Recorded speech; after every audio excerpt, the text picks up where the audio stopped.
Assalamualaikum warahmatullahi wabarakatuh. Waalaikumsalam warahmatullahi wabarakatuh. Waalaikumsalam, Pak.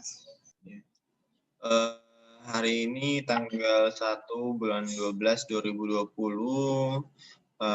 Ini adalah perkuliahan ke-11 dari material teknik kelas B. Dan hari ini saya akan membahas mengenai TTT dan CCT diagram.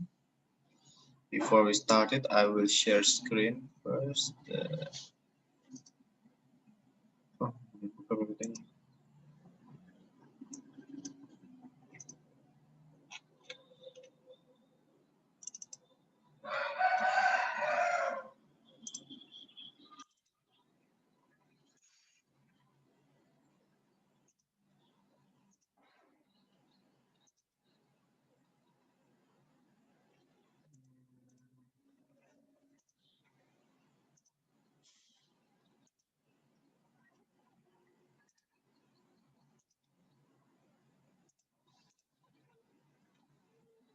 Sebentar ya, anak saya bangun.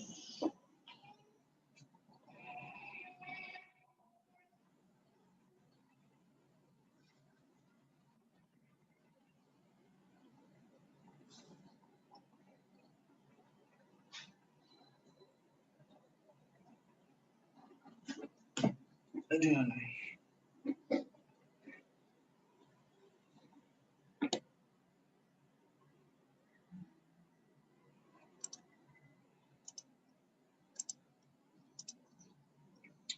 Oke, sudah terlihat semua ya teman-teman ya.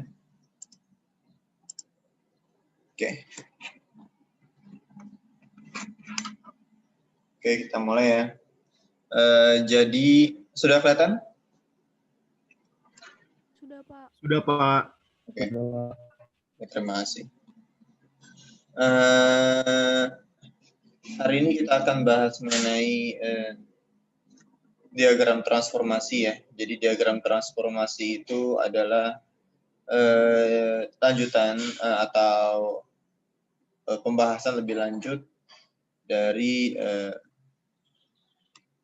diagram FV3C yang dimana dia terbagi menjadi dua.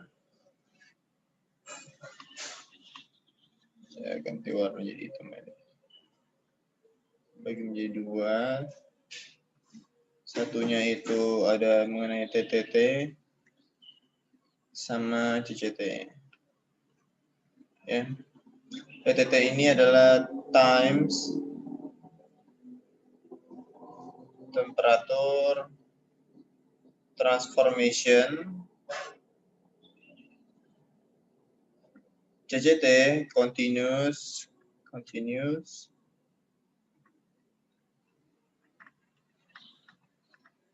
cooling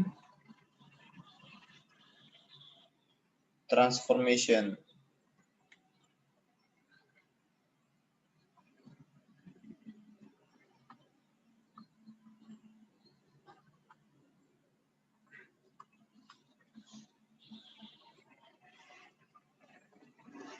Ya, transformation. Nah, keduanya itu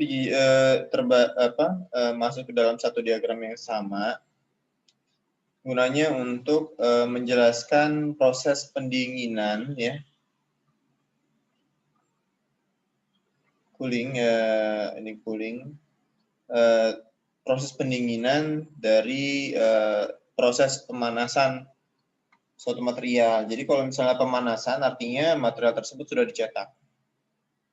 Sudah dicetak melalui dari proses F3C ya, dari melting sampai ke solid, dan kemudian material tersebut dilakukan heat treatment atau perlakuan panas kembali sesuai dengan jenis-jenis pemanasannya, dan proses pendinginan itu dibahas di TTT sama CCT.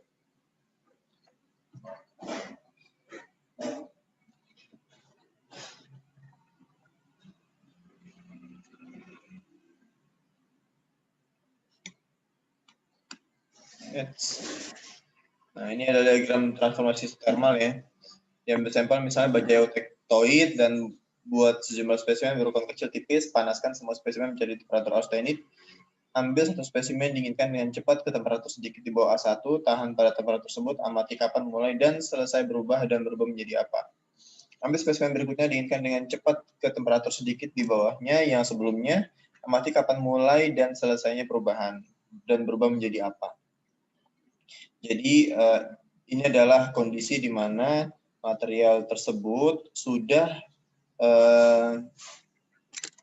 menjadi bentuk ya, terus kemudian dipanaskan kembali. Yang di tahap kedua ini dipanaskan kembali ya, dipanaskan kembali, semua spesimen menjadi temperatur austenit. Ingat temperatur austenit ya, itu dia bisa di atas, tapi dia patokannya adalah di atas A1 ataukah di bawah 1 ya, karena yang ke tahap 3 di bawah A1, jadi dia di bawah temperatur 723 ya, sekitar 660 atau 700. Dan kemudian ditahan tuh maksudnya di holding. Jadi waktu pas proses pemanasan itu ditahan dia, dipanaskan temperatur 700, terus kemudian di holding ya pada temperatur yang tetap konstan sampai 2 jam atau berapa jam sesuai dengan standarnya, sesuai dengan keinginan kita.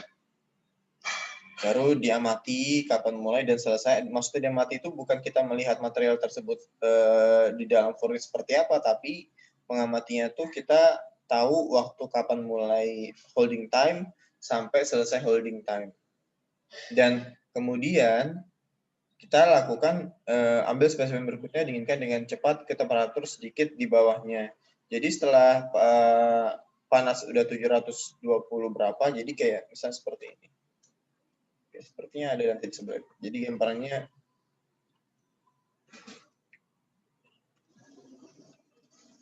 ya, ini ada kurva, ini adalah temperatur derajat Celcius ya, sumbunya adalah time. Baru pertama kan dia dipanaskan seperti yang diagram investigasi yang saya minta jelaskan kemarin. Seret, turun dia ya kan, pendinginan.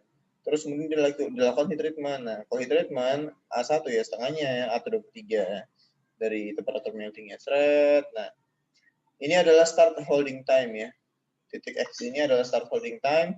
Terus endpoint-nya ini adalah akhir holding time-nya. Nanti pas turunnya ini, nah turunnya ini itu pendinginannya mau pendinginan cepat atau pendinginan lambat. Kalau misalnya turunnya seperti ini, pendinginan cepat dia. Rapid cooling ya. Rapid cooling ini harus ada medianya. Kan panas tuh, habis dikeluarin dari furnace. Jadi dikeluarin dari furnace, dia butuh wadah untuk proses rapid coolingnya. Wadahnya itu apa aja pilihannya? Pertama air ya kan, air biasa, water. Terus salt bed, rendaman air garam, atau oli. Ada 3 pilihan, dan masing-masing 3 pilihan itu akan menghasilkan diagram CCT yang berbeda. Tapi kalau TTT itu tergantung pada komposisi karbonnya. Kalau TTT tidak, CCT tidak, TTT tergantung dari kecepatan dan jenis rapid cooling yang dilakukan.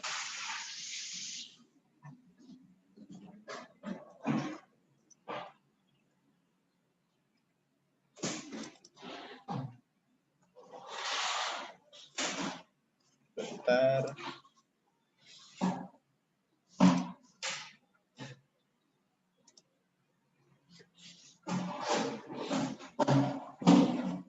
Nah, ini adalah contoh dari yang warna merah. Itu adalah transformasinya si TTT. Ingat, transformasinya si time temperature transformation. Sedangkan kalau misalnya yang di time temperature transformation itu ada beberapa wilayah atau daerah ya. Yang pertama itu ada perlit kasar. Ya, teman-teman harus ingat yang ini. Terdapat perlit kasar. Ini A1-nya ya. Ini A1.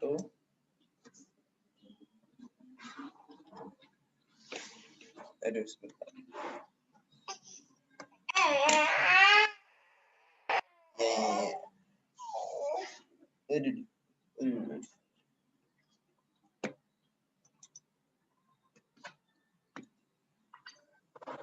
A1-nya.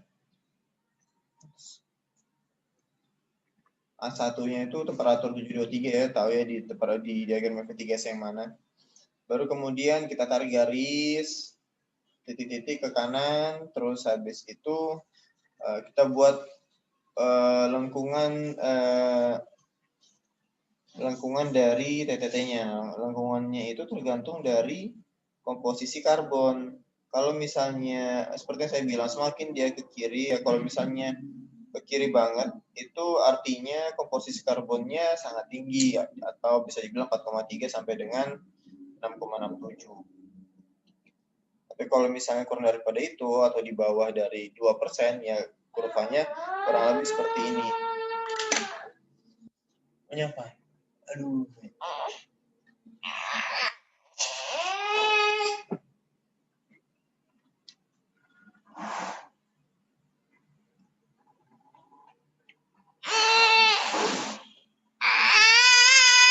Aduh, sebentar.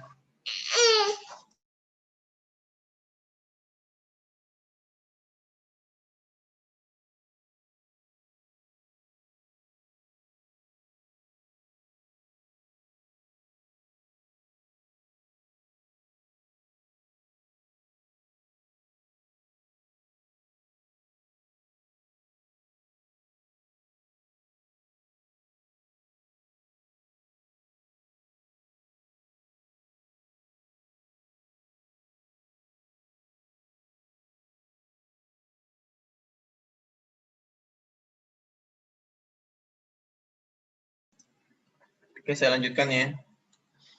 Jadi baru kemudian teman-teman bisa membuat lengkungannya ya, seperti ini, seret, lengkungan yang ini sampai ke bawah, tidak sampai ke bawah banget. Nanti baru kemudian di sini adalah MS, martensit, baru M fracture. Dibuat garisnya tidak terlalu dekat, baru nanti dibuat garis seperti ini ya. Baru sama ini. Ini adalah yang saya merahin ya, pakai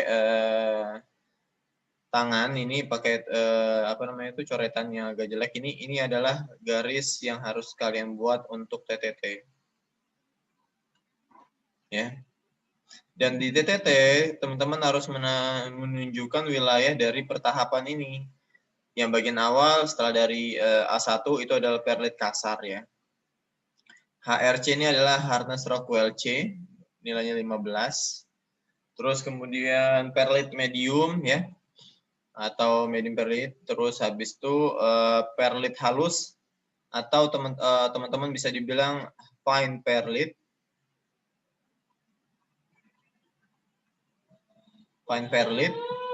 Terus kemudian berikutnya ada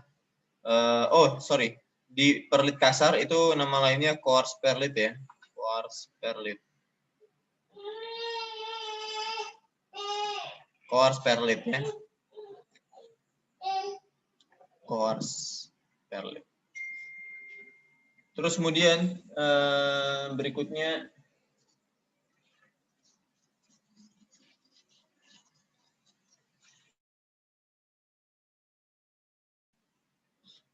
ada bainit atas dan bainit bawah. Bainit atas ini masih halus ya, kemudian ada terbentuk bainit bawah yang memiliki kekerasan lebih keras dibandingkan bainit atasnya. Nah, sampai sini ada pertanyaan?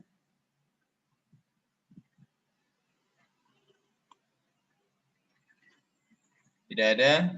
Ya, teman-teman harus menggambarkan polanya dulu, baru kemudian bisa menambahkan bagian-bagiannya, seperti ada garis A1, garis MS, garis MF. Ini adalah wilayahnya martensit ya.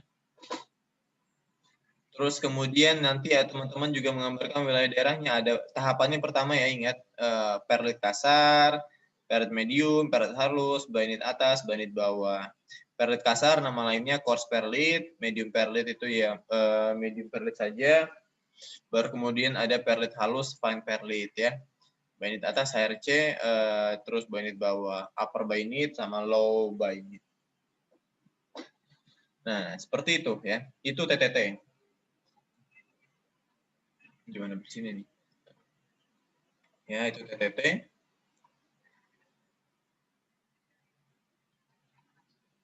Terus ada bagian ya transformation start sama transformation end. End itu artinya kondisi selesainya untuk bagian sini. Untuk selesainya. Sedangkan di sini ini adalah untuk bagian awalnya. Yang di sini untuk bagian awalnya. Awal pembentukan dari akan terdapat struktur mikro apa dari material dengan pendinginan cepat, akan dapat apa struktur mikro dengan pendinginan lambat, akan dapat apa struktur mikro dengan pendinginan sedang ya. Itu macam-macam pilihannya.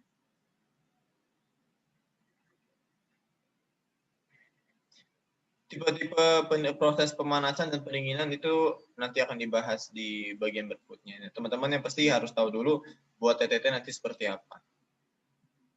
Ini waktu skala ya, time itu skala log dia, log T.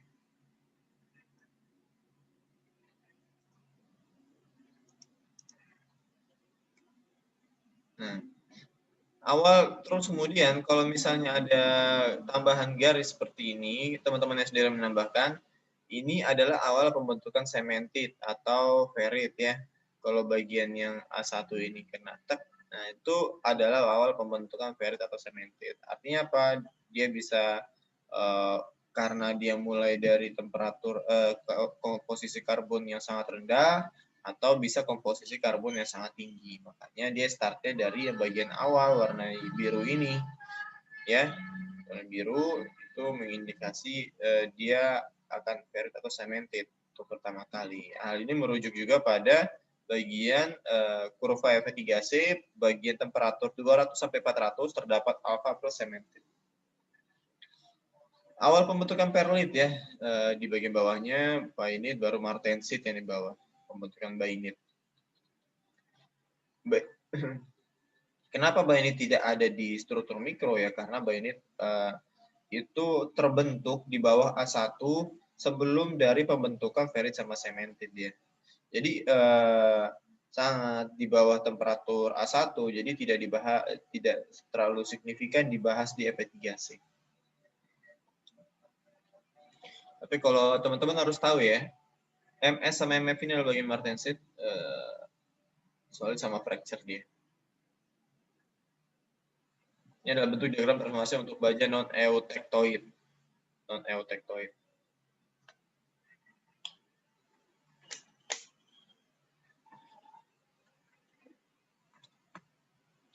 Ini adalah kekerasan terhadap kadar karbon.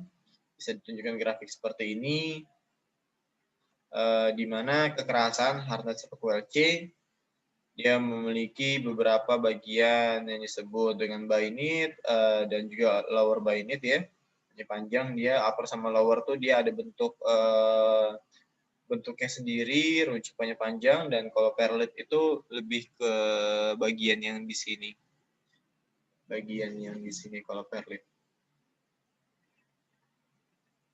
Nah, seperti ini. Sedangkan kalau upper bainit ya panjang-panjang seperti ini. Upper, lower, dilihat dari sininya bentuknya. Ini adalah MS sama MF, kadar karbonnya MS akan lebih besar dibandingkan MF.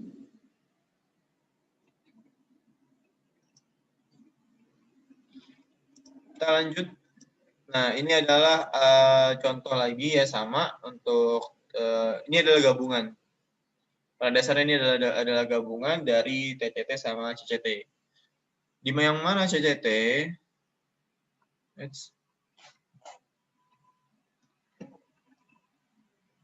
Sebentar, ini kok nggak jadi-jadi.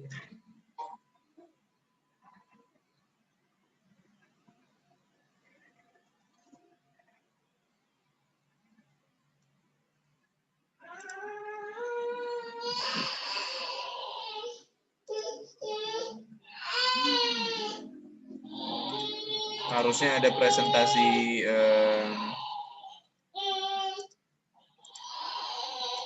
ujian sekarang, cuman ujian KP, tapi nggak tahu deh mahasiswanya kapan.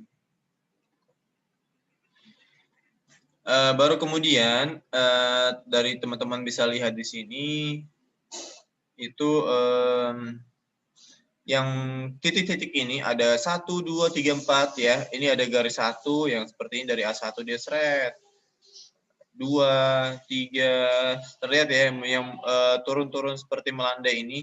Nah, ini adalah kurva CCT. CCT, Continuous Cooling Transformation. Nah, dia terletak di bagian mana nanti CCT tersebut? Nah, itu dinamakan nanti, oh dia kena perlit atau HRC. Kalau TTT, kalian cuma buat modelnya, desainnya, atau wadahnya. Sedangkan CCT itu adalah menjelaskan dari material tersebut sudah dilakukan pendinginan seperti apa, baru ke dalam TTT. Seperti itu CCT. Oke, itu ya bedanya CCT sama TTT yang paling signifikan. CCT garis-garisnya ini, karena TTT adalah wadahnya. Duduk. Nah, seperti itu. X1 dia melewati apa, pembentukannya bagaimana, perlet medium, perlet halas, perlet atas, perlet bawah. Nah, kalau misalnya semakin ini 67 nanti dijelaskan di PPT berikutnya. Nah, laju pendinginan yang lambat, kurva 1 dan 2 menghasilkan perlit kasar. Laju pendinginan yang lebih cepat menghasilkan struktur yang lebih halus, kurva 3 dan 4. Laju pendinginan yang sangat cepat, kurva 6-7 akan menghasilkan martensit ya. Karena dilihat dari 6 sama 7 itu dia akan langsung menghasilkan martensit. Dia tidak melewati batasnya si perlit halus ataupun bainit atas, cuman yang nomor 7 bersinggungan saja, tapi dia tidak ada. Tidak memiliki kesempatan untuk memiliki bainit bainit atas ya, atau perlit halus seperti itu. Laju pendinginan yang tepat menghasilkan 100% martensit disebut laju pendinginan kritis atau critical cooling rate ya.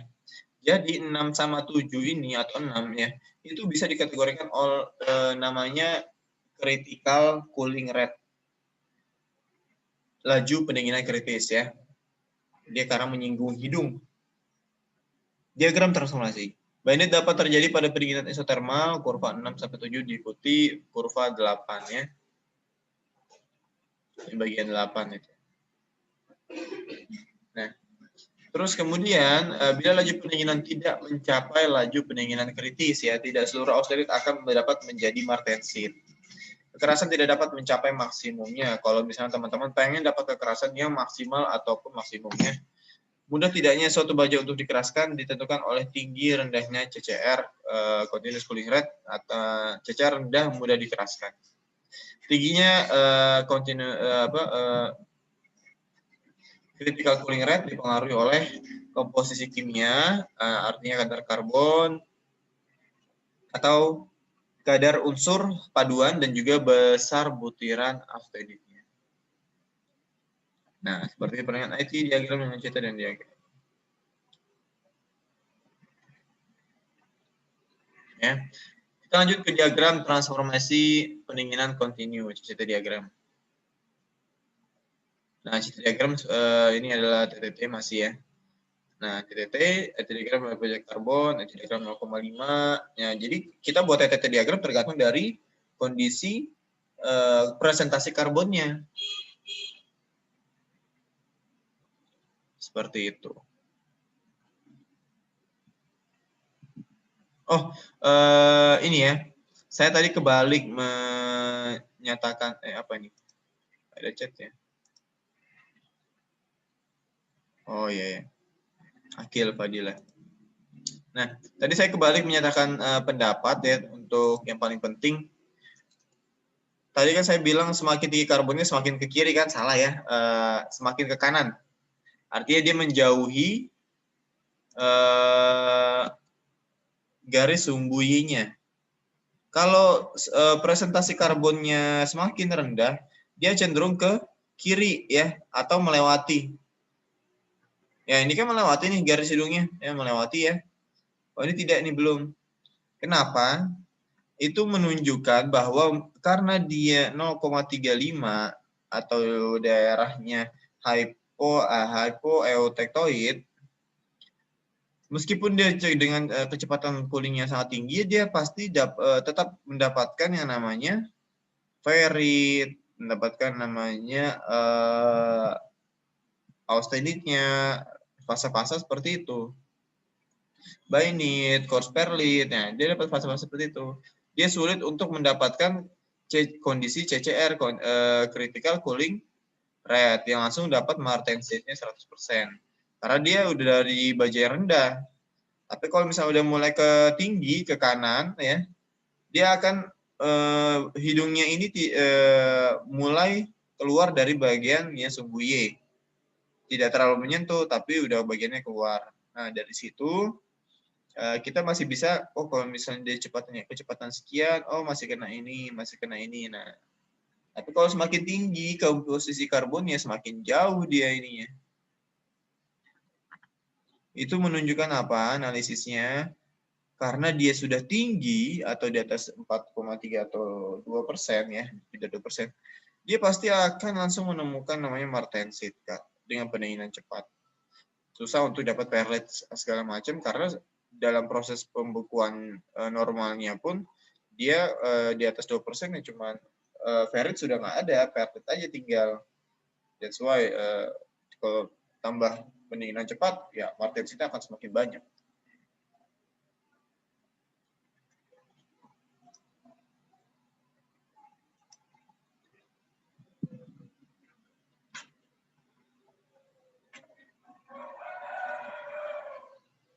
Ya, seperti itu ya. Diagram 0,85, 1,85 sama seterusnya. Ini seperti ini.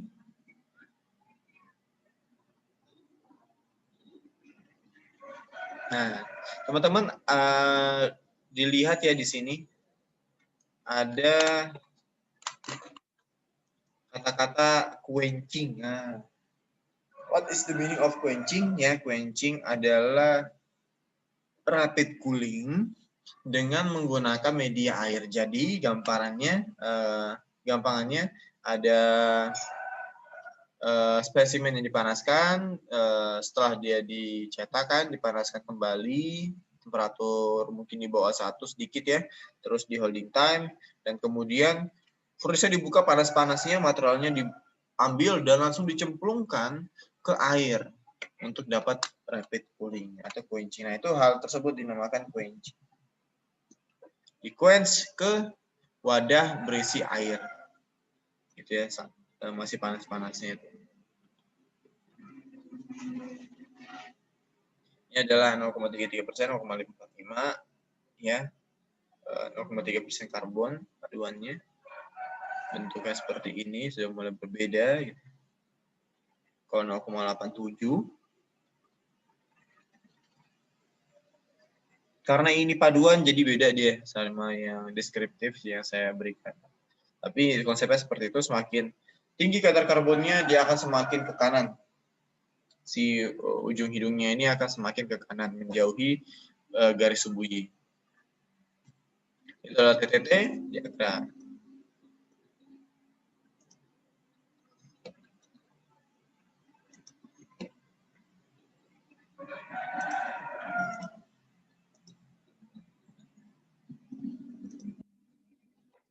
Bentar ya.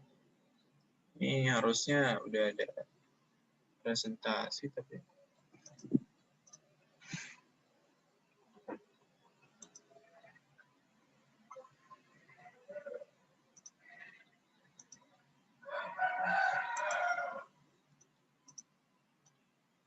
ini fase transformation ya, sama ini TTT diagram, descriptive equilibrium mikrostruktural, complete CCT. Jadi ada continuous cooling transformation CCT, seperti yang saya bilang ya. Bla bla bla bla, ini bisa dibaca.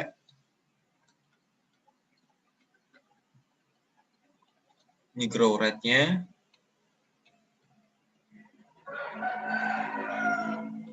Ini adalah suatu percobaan. Jadi kalau misalnya materi metal 1 atau mungkin metal 2 ya, percobaan heat treatment dilakukan ya seperti itu.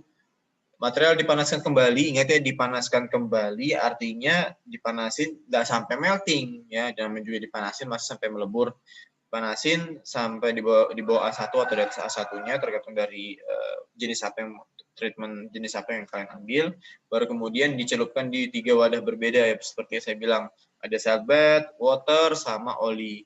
Nah, terus kemudian dari situ diujilah kekerasannya, diuji gambar struktur mikronya, bagaimana bentuk ukuran dari grain-grainnya tersebut, bagaimana grain size-nya, bagaimana batas butirnya. Itu nanti yang dilihat. Ya.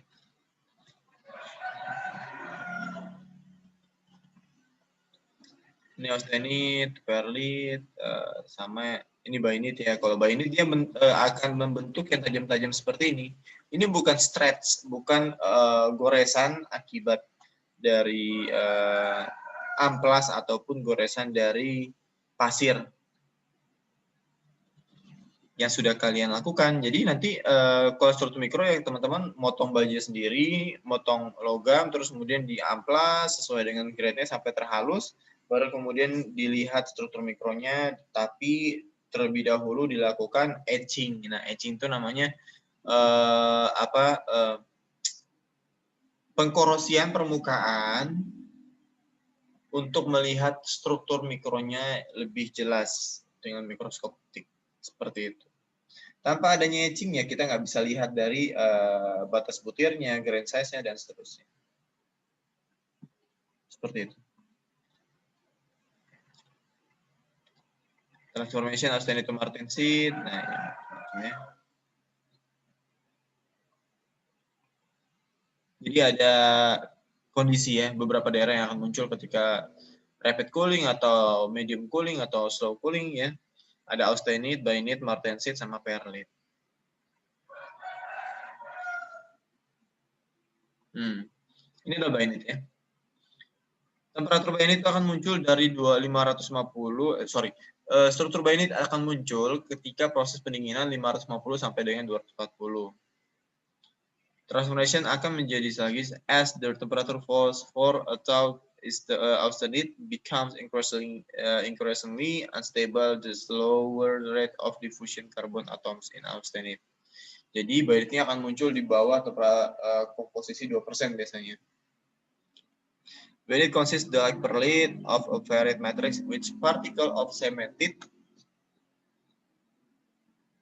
are embedded. Jadi bainite itu adalah struktur yang akan muncul antara 550 sampai 400, 200 sampai 240 derajat Celcius selama proses pendinginan atau pembekuan. Baru dia akan terbentuk dari proses perubahan austenite ya, berubah menjadi bainite. Ini bukan gabungan. Ini adalah martensite ya, bisa diambil penjelasannya. Nah, ini adalah austenite ya, fast cooling, moderate cooling, slow cooling. Nah, kalau moderate cooling dapatnya bainite, slow cooling dapatnya perlite, kalau fast cooling dapatnya martensite. Terus kemudian heat treatment jenisnya apa aja, high temperature, low temperature, nanti dapat struktur mikronya, spheroidite, sama temper martensite.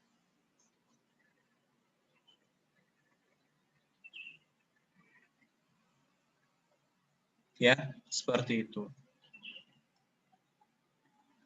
CCR itu yang bagian yang tadi, salah satu dari bagian CCT, yang dimana dia langsung menyentuh bagian martensite ya, critical cooling rate.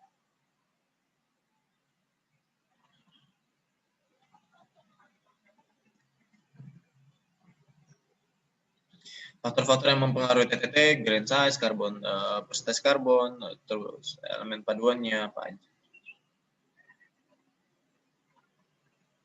Ini CCT slow cooling dapatnya ada perlite, ada ferrite ya.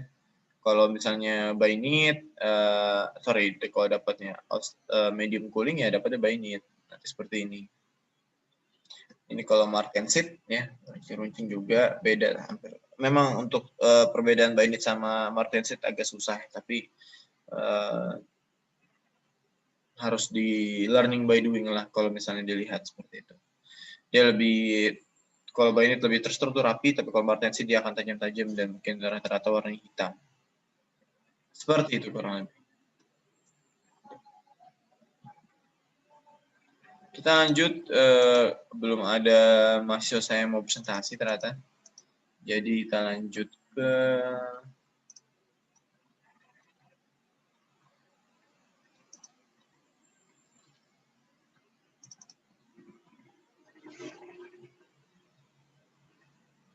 ini annealing. Kita akan bahas heat treatment ya. Let's stop share dulu.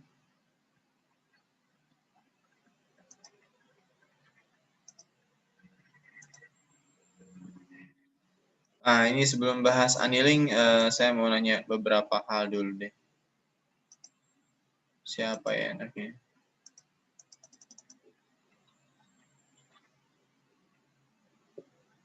Iqbal Dahlan. Iqbal. Gak ada orangnya. Iqbal. Ya, Pak. Nah, ada. Iqbal, tadi kalau misalnya saya pakai yang slow coolingnya atau pendinginan lambat ya, pada diagram CCT gitu. Nah, saya stop share dulu. Diagram CCT. Untuk CCT ya, saya gitu. Kalau misalnya saya pendinginan lambat, kira-kira dapat struktur mikronya apa? Komposisi karbonnya ya 0,3 atau 0,5.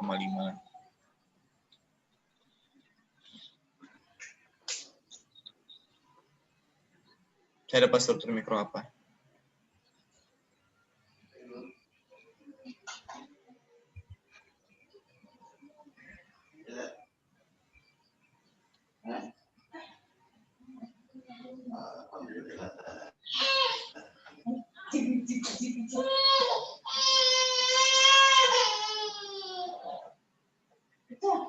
Nggak tahu ya? Nggak tahu, Pak. Yan Nicholas.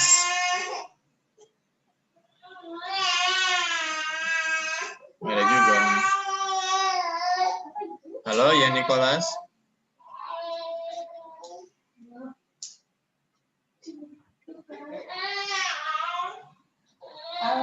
Nah, kalau misalnya ke slow itu bisa dapat ferrit, tapi kalau seperti yang tadi digambarkan ya, kalau dia tidak terlalu rendah 0,5 ya, itu dia langsung dapat perlit dia. Dia langsung dapat perlit, bukan ferrit lagi. Mendominasi perlitnya. Perlit apa yang dapat duluan? Perlit kasar.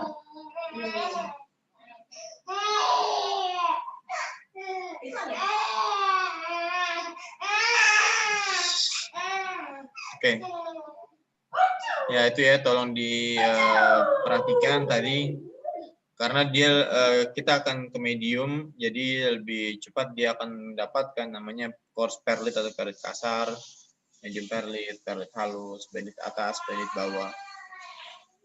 Terus kalau misalnya TTT diagram harus tahu lengkungannya, garis bagian mana yang start, bagian mana yang akhir, MF, MS itu harus tepat, masukin gambarnya dan jangan lupa ditambahkan satu. Itu adalah bagian-bagian terpenting. Tanpa ada salah satu tersebut disalahkan nanti jawabannya. Jadi kalau misalnya teman-teman lihat kan open source ya, even you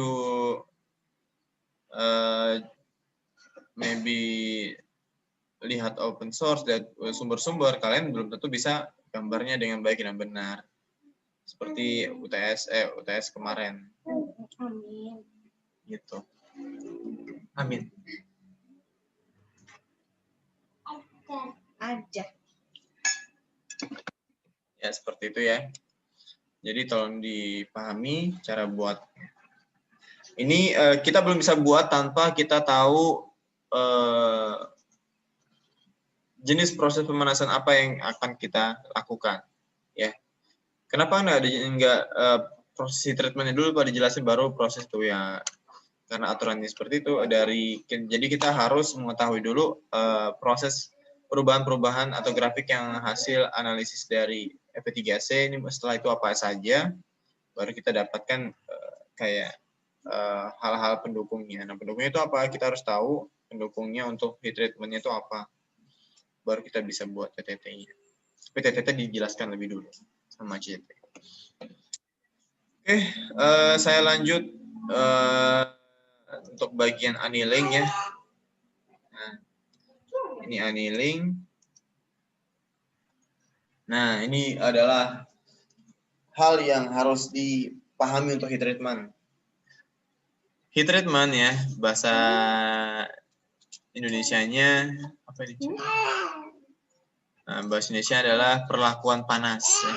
Dibagi menjadi dua, ada perlakuan panas di surface-nya aja, permukaan luarnya ada secara menyeluruh ya.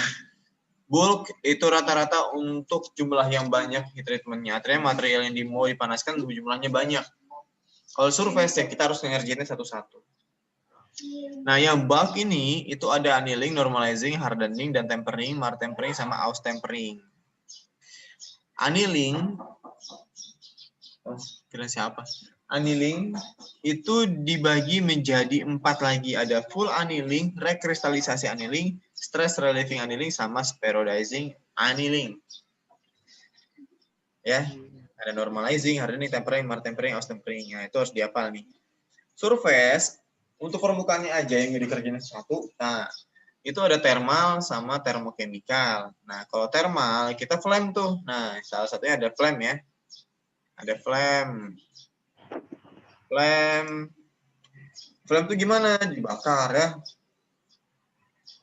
Kalau misalnya teman-teman tahu film Lord of the Ring atau filmnya Perang Salib ya, itu kan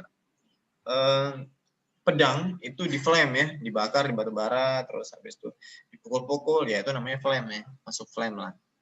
Karena dia dibakar, ada api di situ, panas, baru ditempa lagi, ting ting ting ting, bukan dari cair dijadikan itu, enggak, ditempa. Itu namanya proses heat treatment. Untuk dapat apa ya? Dapat kekerasan yang lebih tinggi. Kalau pedang itu lunak kan bisa patah, cepat patah, atau nggak bisa nusuk malah dia, cuma bisa dorong. Kalau misalnya pedangnya terlalu ulet ya ada flame hardening, flame. Baru induction hardening. Nah, induction ini pakai gas ya, laser, ada juga pakai laser. Di laser dia seret panas, baru ada electron beam. Electron beam ini dipakai prinsip magnetik ya. Jadi memberikan energi panas pada bagian yang material yang akan dipanaskan. Digetarkan atom-atomnya sehingga panas. Termokimikal, nah, ada carburizing, penambahan karbon, ada nitrogen, penambahan nitrogen, ada karbon nitriding, gabungan dari carburizing sama nitriding. Itu termokimikal.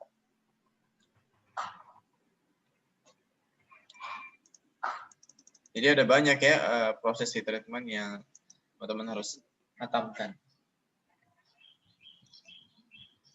Nah, ini dia. Ini adalah kondisi-kondisi temperatur pada beberapa varian heat treatment ya. Ada full annealing ya. Full annealing artinya di atas garis A3. Ini gimana ini?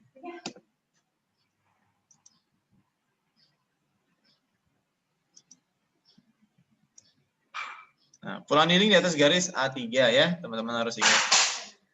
Dia di bagian sini, bukan dia pokoknya di kotak di sini di atas A3, sedikit di atas A3 tapi tidak terlalu atas banget. Jadi di atas garis A3 dia. Full annealing dan normalizing. Nah, normalizing itu juga sampai di atas garis ACM. Ya. Ini diagram F3C tapi belum semuanya ya, enggak sampai 6,67 di sini. Ini bukan Yang seperti yang teman-teman gambar kemarin presentasi itu. Nah, baru di sini ada full annealing. Nah, full annealing itu di atas sedikit di atas garis A1-nya. Normalizing di atas garis ACM dan A3. Full annealing di atas garis A3 doang. Baru apa yang ada di bawah garis A1 ya, sedikit di bawah garis A1 itu akan terbentuk. Ingat harus ada tambahan sedikit di bawah garis A1. Kalau misalnya di bawah garis A1 ya bisa sampai 400 derajat yang nggak akan terbentuk ini. Tiga ini. Spheroidizing sedikit di atas temperatur A1 itu akan terbentuk, rekristalisasi annealing dan stress relieving annealing akan terbentuk di bawah garis A1.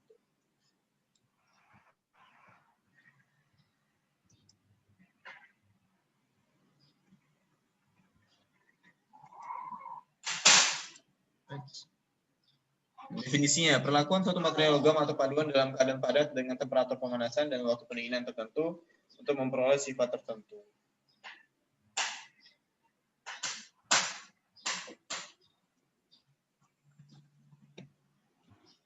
Tujuan annealing ya, menghilangkan tegangan sisa atau tegangan di dalam, meningkatkan keuletan dan ketangguhan, menghasilkan mikrostruktur tertentu. Apa mikrostrukturnya? Kalau annealing nanti bisa dicek.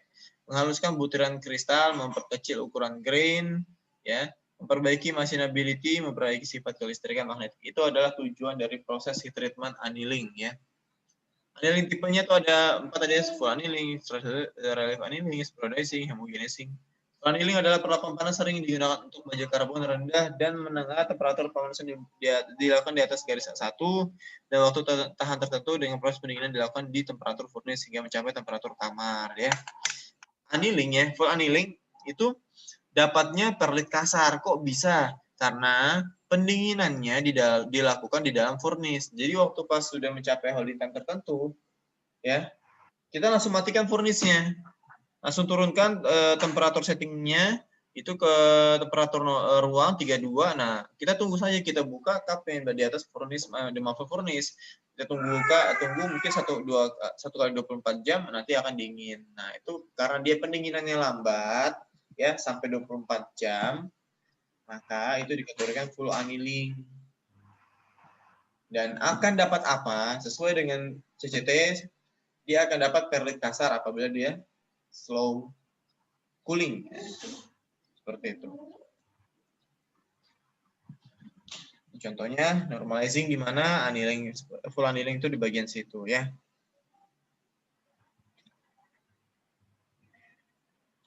Di full annealing.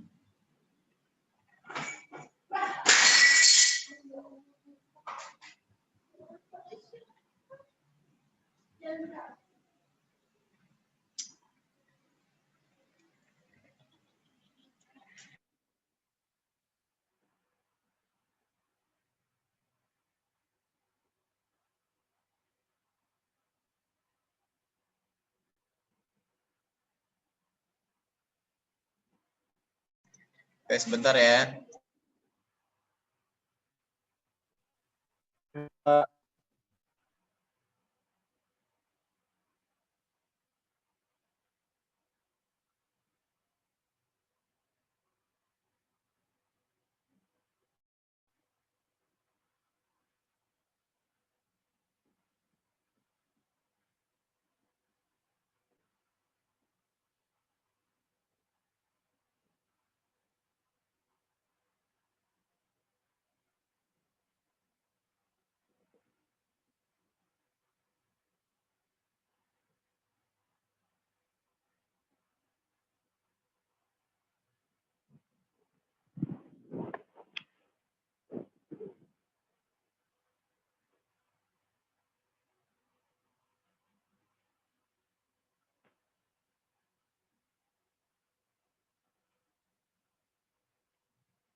Ya, mohon maaf tadi sebelumnya.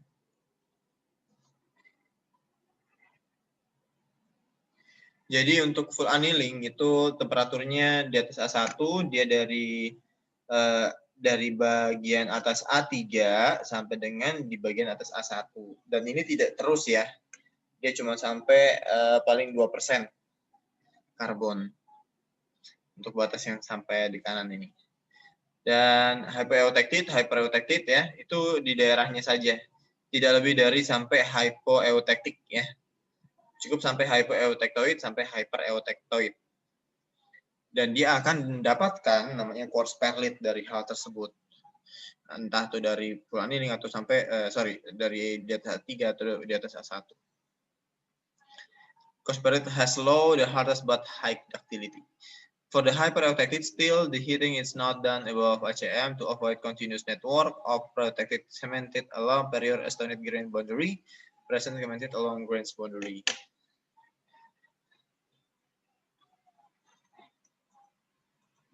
Nah, ini adalah rekristalisasi annealing di bawah dia. During cold working operation, say cold rolling, the material become harder to work hardening, but losses ductility is implied to continue deformation. Jadi, sometimes ada suatu proses manufacturing di mana sebuah pelat baja akan ditipiskan kembali dengan metode cold rolling, tetapi karena dia akan mendapat kekerasan yang sangat tinggi dan ductility-nya akan menurun drastis, maka dilakukanlah rekristalisasi annealing dan dipanaskan kembali sesuai dengan temperatur di bawah A1. Hence, rekristalisasi annealing used intermediate step in cold deformation processing to see if the sample is heated below A1, A1 and held there for sufficient time for rekristalisasi to be completed. Nah, ini adalah stress relieving annealing, different cooling, machining, cold working, mertensive formation, welding. Itu adalah hal-hal yang akan dilakukan untuk menghilangkan tegangan sisa ya, tegangan sisa pada kondisi annealing di bawah A1. Sama sebenarnya dengan yang rekristalisasi annealing. Apakah ada perbedaan temperaturnya, Pak? Ada, tapi tidak terlalu signifikan. Spheroidizing annealing, there is very specific heat treatment given to high carbon steel requiring extensive machining, period final hardening and tempering. The main purpose of the treatment is increase the ductility of the sample. Like stress relieving annealing, the treatment is done just below A1. The long time heating leads cemented plates to form cemented spheroid. The driving force for this microstructural transformation is the reducing interfacial energy, untuk menghilangkan atau mengurangi energi interfacial energy yang terdapat di dalam material tersebut. Jadi semua material itu memiliki energi masing-masing. Nah, ini adalah perbedaan dari annealing dan normalizing. Kalau annealing itu nilai kekerasannya rendah, kalau normalizing nilai kekerasannya agak lebih tinggi dibandingkan annealing. Untuk grain size-nya si annealing itu distribusinya lebih uniform, lebih jenis, dan kalau misalnya si normalizing itu akan lebih kasar, ya, seperti itu. Kenapa? Karena annealing nanti dapatnya fine perlite, sedangkan normalizing nanti dapatnya coarse perlite, dia lebih cenderung. Internal stress-nya itu lebih dikit ya. Internal stress ini slightly more, agak sedikit lebih banyak dibandingkan dari annealing. Internal stress-nya, tegangan internal. Perlite score akan didapat oleh annealing, normalizing itu fine perlite ya.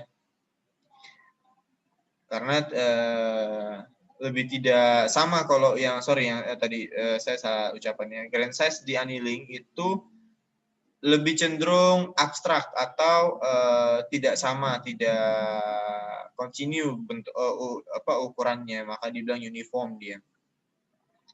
Baru kemudian kalau grain size-nya si normalizing itu sedikit tidak sama, jadi hampir mendekati sama sejenisnya, makanya disebut fine perlite.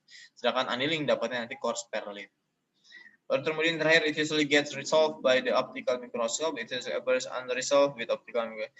Jarang sekali kita menggunakan normalizing pakai mikroskop optik, tapi kalau misalnya annealing ya kita lebih mudah pakai mikroskop optik. Tujuannya beda ya, untuk annealing to refine the crystalline structure and remove residual stress, increase the ductility. Tapi kalau misalnya normalizing is to get refined grain structure before hardening to reduce segregation in casting for etching to harden the steel slightly. Ini adalah perbedaan tujuan dari annealing dan normalizing. Selesai. Nah, terus kemudian kalau dilihat dari sini ya, teman-teman kan nanti tahu nih. Nah, full annealing sama normalizing. Annealing nanti dapatnya seperti apa? Karena annealing sama full annealing kurang lebih sama gitu. Itu harus tahu perbedaannya. Kalau normalizing dapatnya fine perlite, kalau full annealing nanti dapatnya coarse perlite. Seperti itu. Yang mana yang bagian bawahnya juga dia akan lebih cenderung untuk dapat coarse perlite dibandingkan fine perlite. Oke ya, seperti itu. Itu adalah baru sedikit untuk heat treatment. Minggu depan kita akan bahas lebih lanjut mengenai heat treatment yang lain. Saya kasih.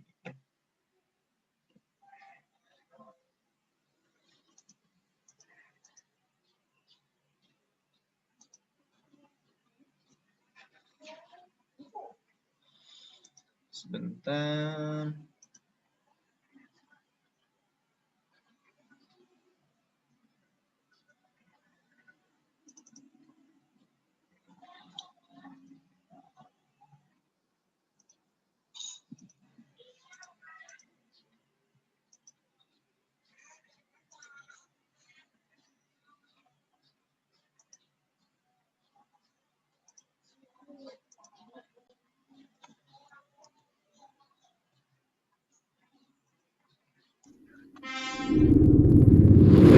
Kelihatan ya?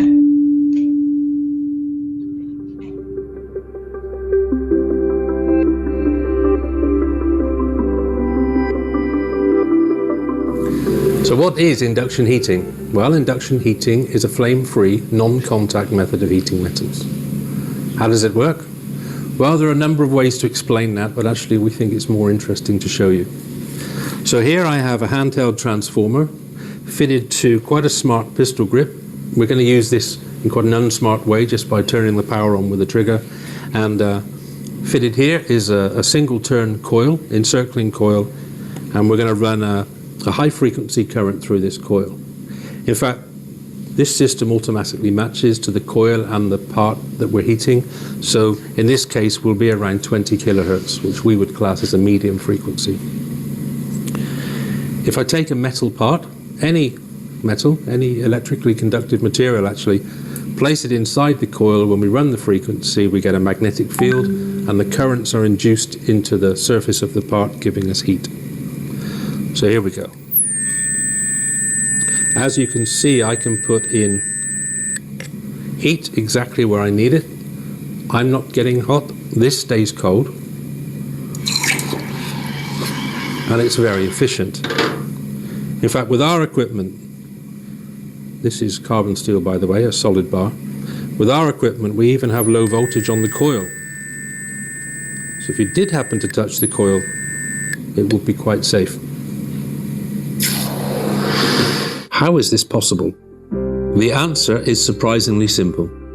Induction exploits the laws of electromagnetism in order to produce heat directly in the workpiece. The workpiece is placed in the coil, where this field induces a current in the workpiece, which generates heat in the workpiece. The coil, which is water-cooled and cool to touch, is placed around or adjacent to the workpiece. It does not touch the workpiece, and the heat is only generated by the induced current flowing in the workpiece. A correctly designed, made and maintained coil is crucial to the outcome of any induction heating operation. After all, it is the component that actually delivers heat to the workpiece. EFD Induction has years of experience designing and supplying customized, long-life coils for the full spectrum of applications and material.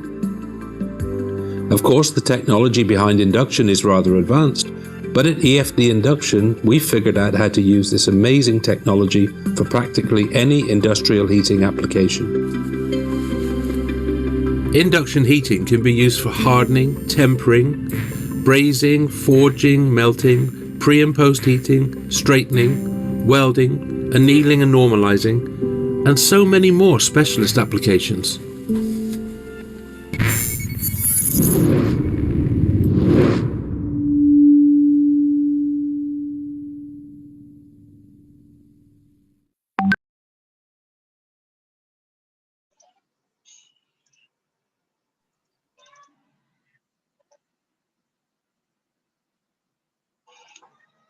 Oke.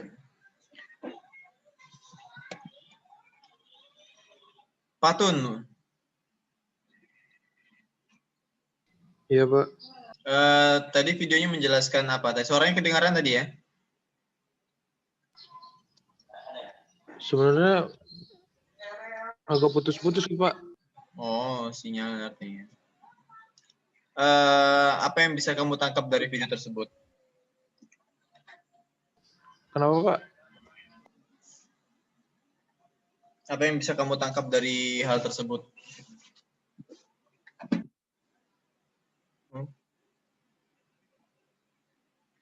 Dari video tersebut.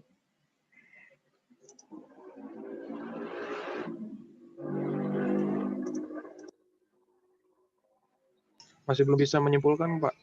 Oh. Oke, saya jelaskan ya. Jadi itu adalah satu induction hardening ya, di salah satu tadi ada di mana ya? Nah, ini adalah induction hardening ya, yang thermal ya, surface, di heat treatment, surface, thermal, baru induction dapat ya. Dia ada di sini. Nah, ini induction hardening ya, kayak gitu ya. Jadi dia satu-satu surface doang dan tidak terlalu sampai ke dalam material banget pemanasannya. Dia menggunakan elektromagnetik ya, pakai perpindahan energi elektromagnetik sehingga partikel-partikel di material tersebut bergetar akan menimbulkan panas. Seperti itu. Panasnya tersebut itu lokasinya cuma di situ saja, jadi aman seperti yang tadi dibilangnya. Nggak perlu kamu yang merah jangan disentuh. Pak, gimana kalau tangan kita masuk ke situ ya? Cobain aja sendiri, saya belum pernah coba soalnya. Gitu. Material apa bagian yang lain kalau sampai tidak kena bagian koilnya ya tidak panas. Tidak menyebar panasnya. Itu saja untuk hari ini. Nanti kita akan lanjut dengan materi yang berikutnya mengenai heat treatment, baru kemudian kita kuis ya. Kita kuis minggu ke ini 11, 12 masih lanjut, 13 mungkin. 13. Minggu 15 sudah selesai, 16 langsung ujian. Itu saja, ada pertanyaan? Dari saya belum ada, Pak. Oke, itu saja untuk hari ini. Kurang lebih mohon maaf. Wassalamualaikum warahmatullahi wabarakatuh. Selamat pagi. Waalaikumsalam warahmatullahi wabarakatuh. Terima kasih banyak, Pak. Terima kasih, Pak.